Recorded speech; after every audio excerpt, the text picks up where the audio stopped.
Აი მოდი ავღწეროთ ჯერ საშუალო სტატისტიკურმა ქართველმა როგორ მიიღო ეს ინფორმაცია და როგორ გაიგო. ანუ საშუალო სტატისტიკურ ქართველს ზის ტელევიზორთან ჩართო ტელევიზორი და ბურჯ ხალიფა ჩვენი დროშის სფერებში განათდა 6 მილიარდი დოლარი ჩამოა საქართველოში ვაშაურა მრავალჟამიერ მორჩა სიუჟეტი.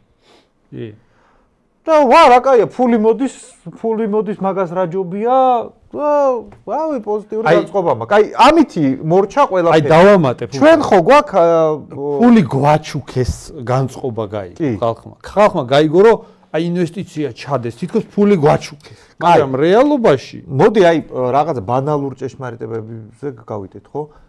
ფულს ხო არავინ არ დებს არსად, ისე რომ ამ ფულმა მეტი ფული არ დაწეროს. კი, რაღაცას ყიდულობენ. ხო, რაღაცას არაბთა გაერთიანებული ემირატებიდან 5.5 ან 6 მილიარდ დოლარად საქართველოს ყიდულობენ, ხო? გავარკვევი. რას ყიდულობენ?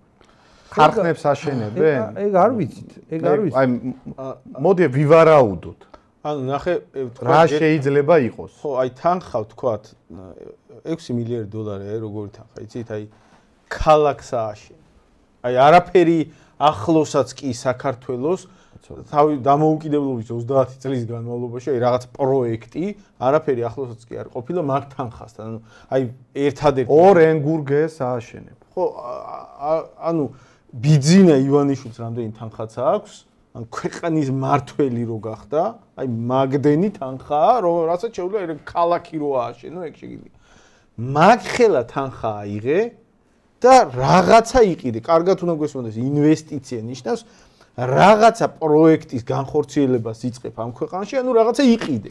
მოდი ერთი ინფორმაცია არავინ არ გვეუბნება, ანუ ერთი სავარაუდო რაც შეგვიძლია ვთქვათ ის არის, რომ დიდი ალბათობით მან ეს ყველაფერი რაც იყიდეს ან რაც აპირებენ, როგორც ჩანს აჭარაში ხორციელდება, იმიტომ რომ ამ ყველაფრის ხელისმოწერას ესწრებოდა რიჟვაძე. ანუ აჭარის თავრობის ხელმძღვანელი. როგორც ჩანს აჭარაში უნდა გააკეთონ რაღაცა არაბებმა. ყალაძეც ესწრებოდა. ხო. ანუ ყალაძე და რიჟვაძე. ანუ უნდა ვივარაუდოთ, რომ თბილისი და აჭარაში იყიდეს რაღაც აი გრანდიოზული. როგორი რაღაცა, იცი, აი ბევრად უფრო დიდი და მასშტაბური ვიდრე ანაკლიის სპორტის თემა იყო. ბევრად უფრო დიდი და მასშტაბური ვიდრე აი მაგალითად ნამახვანის ეს რაღაც შეუდარებელი მასშტაბის და თან როგორი რაღაცა იყიდეს, იცი? ეგ ფული ხო, აი 6 მილიარდს დებს სადღაც. ეგ ხო არ არის ესეთი გათვლა, რომ მოდი ახლა მე 6 მილიარდს ჩავდებ, რამდენი მეწელი აქვს ამის შენებლობას დაჭირდება და მე ამოვიღებ 6.5-ს. ესე ხო არ თავისი რისკების გათვალისწინებით და ასე შემდეგ, ინფლაცია, ეს რაღაც ფული შეიძლება სხვა კურსი იყოს და ასე შემდეგ. ითვლება, რომ ბევრად მეტი უნდა ამოიღო, ხო? და ჩდება ძალიან აი ეს მან ნიშნულობ თავარი კითხვა, რომ საქართველოს შიგნით ქართულ საზოგადოებაში ფიზიკურად არ არის საშუალება იმ მასშტაბის რაღაცა თანხების აკუმულირების, ვიღაცამ აი რაღაცა თქვათ ააშენე და აქ დაიწყო იმ პროექტის თქვათ ყიდველების ძებნა, ხო? ფიზიკურად არ არის. შიდა ბაზარზე ვსაუბრობ. შიდა ბაზარი მაგ ფულს ვერ გაისწრებს. აი მოდი აი რაღაცა ბანალური ჭეშმარიტებები ჯერ თქვათ, ხო? რომელზეც აი ვერავინ შეგვედავება, რომ ჩვენ რაღაცა კონსპირაციით ვარ დაკავებული. ადამიანი როცა 6 მილიარდს რაღაცაში დებს, გასაგებია რომ ეხა მეორე წელს მაგის გაორმაგებას არ ელოდება, მაგრამ ანუ აი პირობითად ძალიან უხეშად თქვათ, აი რაღაცა 10 წელიწადში მაგ 6 მილიარდმა რაღაცა თავისთავი უნდა ამოიღოს და კიდე რაღაცა ფული დაწეროს, ხო? ანუ ნებისმიერი ბიზნესი ეგრე კეთდება, ფულს დებ იმისთვის, რომ გრძელვადიან პერსპექტივაში მეტი ფული დაგჭეს. ანუ მაგ რაღაცამ რაღაცა 7-8 მილიარდის მოგება მაინც ხო უნდა დატოვოს, რომ აზრი ქონდეს ინვესტიციას. ეხლა ვინმე გამაგებინეთ საქართველოში რა არის ბიზნესი, რომელიც მაგ 7-8 მილიარდს დაწერს. საქართველოში მაგის ბიზნეს მსგავს ვერაფერს ვერ დაასახელებ, მსგავს. თუ მან არ შემოიტანე რაღაცა ისეთი კომპონენტი, რომელიც მარტო ადგილობრივი ჯიბეებით კი არ იქნება დაფარული ადგილობრივი ქართველებზე არ არის გათვლილი. მოსახლეობის ბიუჯეტით ან ფულით კი არ იქნება დაფარული. ამით ვიღაც სხვათ შემოვიდა მაგ კომპონენტით, იმიტომ რომ წარმოუდგენელი ხა ვიღაცა რისკა, ეგ ხო რისკია რა, რაღაც ფულს დებ, ხო? გარკვეული გარანტიები უნდა ქონეს. აი პირობითად რო ვთქვა, აი ვიღაცა დებს ფულს თუნდაც ყველაზე მომგებიანი ბიზნესი საქართველოში რა არის, არის რაღაც ვთქვა აზარტული თამაშები, ხო? იქ რა იცი შიდა პოლიტიკური გარემო როგორი იქნება, იქნებ გააუქმეს საერთოდ აკრძალეს ეგ რაღაც ბიზნესი, ხო? შენ დებ უზარმაზარ თანხას, შენ უნდა ქონდეს გათვლა რაღაცაზე, რაც მეტნაკლებად შენთვის ამ რაღაცა შენდება გონიოში და რაღაცა შენდება თბილისში. აი მოდი როგორ შევხედოთ იცი ამ პრობლემას, ამ საკითხს. შეიძლება კაცო ჩვენ სასიკეთოთ არის ეს ყველაფერი და ავყვავდით და ჩვენ ახლა რაღაც ეჭვებში ვართ და ტყუილად ძაფრავთ საზოგადოებას. და ღმერთმაქნას ნეტა ეგრე იყოს. უბრალოდ თვითონ აი სწრაფი გადაწყვეტილება მაეჭვებს ასე რაღაც ერთ დღეში რო ვიგებთ იქ პოსტფაქტუმ რო ვიგებთ რომ თურმე 6 მილიარდი დოლარის ინვესტიცია უნდა შემოვიდეს არაბებისაგან. და დეტალებს რო ვერ ვიგებთ. აი რაში იდება, კაცო, ეგ მაინც გამარკვია, ანუ რაში იდება ეს ინვესტიცია. და აი თვალსაჩინოებისთვის, ეხლა როგორი რაღაცა იცი? ჩვენი მაყურებელი აი მიეჩვია აი რაღაც 400 მილიარდი დოლარის გაგებას, რაღაც 300 მილიარდი, 200 მილიარდი, არა, მილიარდი, აი რუსეთ-უკრაინის ომის ფარგლებში, აი ტრამპის ასე ვთქვათ, აი რო დაბრუნდა და დაანონსა, რომ აი ხა Stargate-ში 500 მილიარდი უნდა დაიდოს და ვიღაცას წარმოუდგენია, რომ სადაც 400 მილიარდი ჟღერს, სადაც 200 მილიარდი ჟღერს, ეს 6 მილიარდი რა არის? აი ექსტრაპოლაცია რო გავაკეთოთ, აი პარალელები რო გავალოთ. აი რუსეთის წლიური ბიუჯეტი არის დაახლოებით 600 მილიარდი დოლარი. და უეცრად რო გავარკვიოთ, რომ ჩინელები აპირებენ რუსეთში 300 მილიარდი დოლარის ჩადებას. ანუ რუსეთის წლიური ბიუჯეტის ნახევარს. ხო ეგრევე დაფიქრდე, აი რუსი რო იყო, ხო დაფიქრდები, ბიჭო, ეს ჩინელები რის აშენებას აპირებენ აქ ისეც, რომ ჩვენი რაღაც წლიური ბიუჯეტის ნახევარი კაპიტალი უნდა შემოვიდეს და ეხლა ეგ განვავრცოთ საქართველოზე. ჩვენი ბიუჯეტი არის კითხვები უნდა გაუგზავნოს ადამიანს. ჩვენი ბიუჯეტი არის დაახლოებით 28 მილიარდი ლარი, ანუ ნახევარი იმ თანხის. ესა ის თანხა ნახევარი ჩვენი ბიუჯეტის. კაცო, კითხვები მაქვს, აი მართლა გულწრფელად მაინტერესებს რა ინვესტიცია ასეთი, ასე დაჩქარებულად, ასე ერთბაშად, თან რო ჩვენი დროშა გაანათეს იქ. ეხლა ქარხნებს რო არ აშენებენ, ხვდები. ჰესებს რო არ აშენებენ, ხვდები. პორტს რო არ აშენებენ, ხვდები. ანუ რაღაცა სხვა ინფრასტრუქტურაა, ხო? აი სხვა რაღაც ისეთი ინფრასტრუქტურა, თან ისეთი ინფრასტრუქტურა და ისეთი რაღაცა ბიზნესი, რომელიც ვერ იქნება გათვლილი ადგილობრივ მოსახლეობას, იმიტომ რომ ადგილობრივი მოსახლეობისგან ის არაბი ინვესტორები ვერ მიიღებენ იმდენ შემოსავალს, რომ არათუ ეგ ანაზღაურდეს ის მათი ჩადებული ინვესტიცია, არამედ პლუსშიც გავიდნენ, ანუ მოგებაც რო ნახონ. ესე იგი რაღაცა სხვა იმებზეა გათვლა, ხო? ვიღაც სხვები ჩამოვლენ და მათ მიერ აშენებულ რაღაცა, არ ვიცი, ბიზნესში მათ შორის სხვების ჩადებენ ფულს. ანუ ჩვენი ქვეყნის გარედან არ ვიცი, კომპანიები, ადამიანები, ფიზიკური პირები. ავარაუდო რაღაცა, ანუ როგორც მიახლოებითად ეხა მან რაც იყო საუბარი, რაღაცა მე კაზინო მომდის თავში. ხო, აპარტამენტები, კაზინოები, ეგ მომდის თავში. ხო, ანუ რაღაც არაბული ლას-ვეგასი უნდა გააკეთონ, ხო? რაღაც თავის საცხოვრებელი კორპუსით, რაღაც კომპლექსით, რაღაც გასართობი სივრცეებით.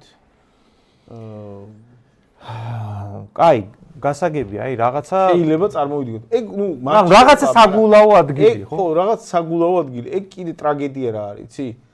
აი 5.5 მილიარდს დებენ არაბები და ეხლა რაღაცას მარჩიებთ. რა ვიცი, ეგ რას ვქი, თქვენ ეს ქვეყანა თქვენი საკუთრება ხო არ გონიათ, კაცო. ინვესტიცია არის რაღაცას ყიდი. ყიდი იმდენად მასშტაბურს, რომ ამ ქვეყნის წლიური ბიუჯეტის ნახევრის საფასურს დებს ვიღაცა.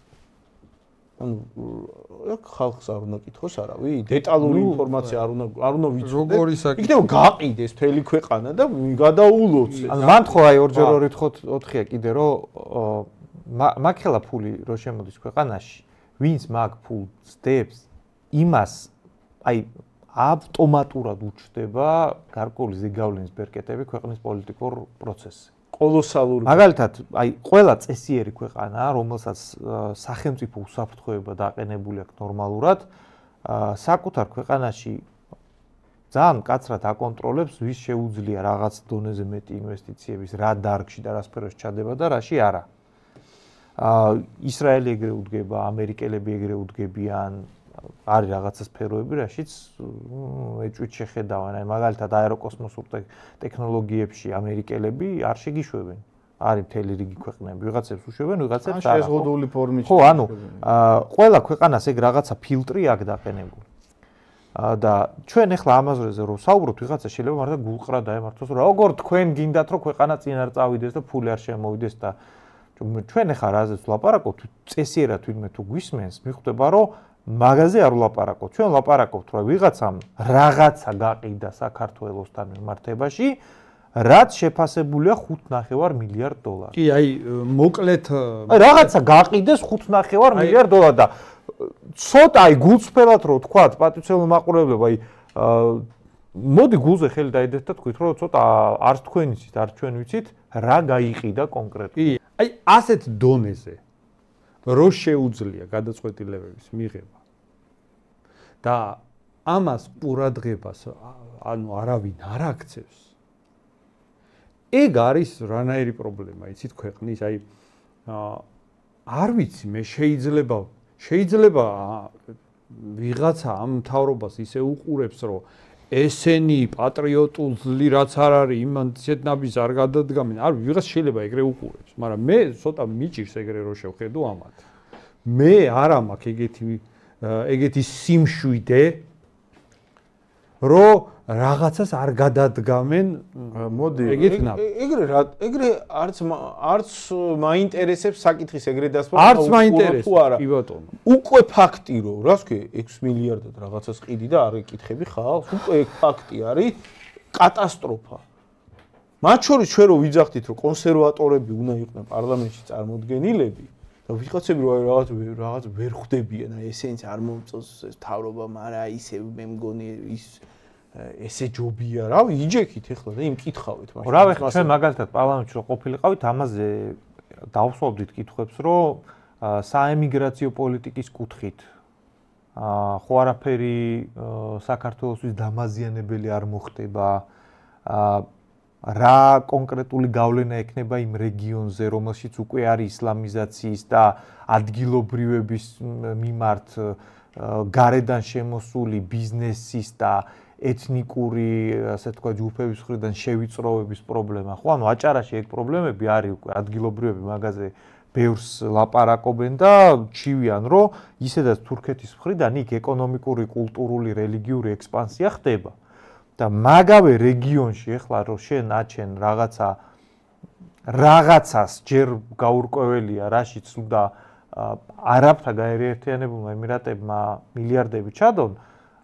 მოდი ეგრე ვთქვათ რა, ჯერ არ ვიცით, კაია, ცუდია, ნეიტრალურია, მაგრამ კითხვას რო არავინ არ სვავს და კრიტიკულად მაგის გამოძიებაში რო არ შედის, ეგ სახელმწიფო და საერთოდ გადაწყვეტილება რო უკვე მიღება, ფაქტის წინაშე რო დაგახე, აი, კარგად ავხსნათ რა, ინვესტიცია რა არის? ინვესტიცია არის რაღაცა ეკონომიკური ექსპანსია, ხო? შემოვიდა და უკვე 6 მილიარდის რაღაცა ეკუთვნის. ეგ ინვესტიცია არ უნდა წარმოვიდგინოთ რაღაცა ფულის კეთილშობილებით ახსი რაღაც უპრობლემო მოვლენა. ინვესტიცია არის რაღაც ეკონომიკური შემოსვლა რაღაც ტერიტორიაზე ვიღაცის, ხო? ეხლა რო წარმოვიდგინოთ, აი მარტივი გასაგები რო იყოს, აი თქვენი სოფელი, აი ჩემი სოფელი რო იყოს და რო გავიგო, რომ ჩემს სოფელში, ჩემი სოფლის ღირებულების, აი ნახევრის ოდენობის ინვესტიცია უნდა განახორციელონ არაბებმა. ეგრევე არ მინდა. ანუ მიწა იყიდონ. ანუ ეგრევე არ მინდა, რაღაც მიწა იყიდონ.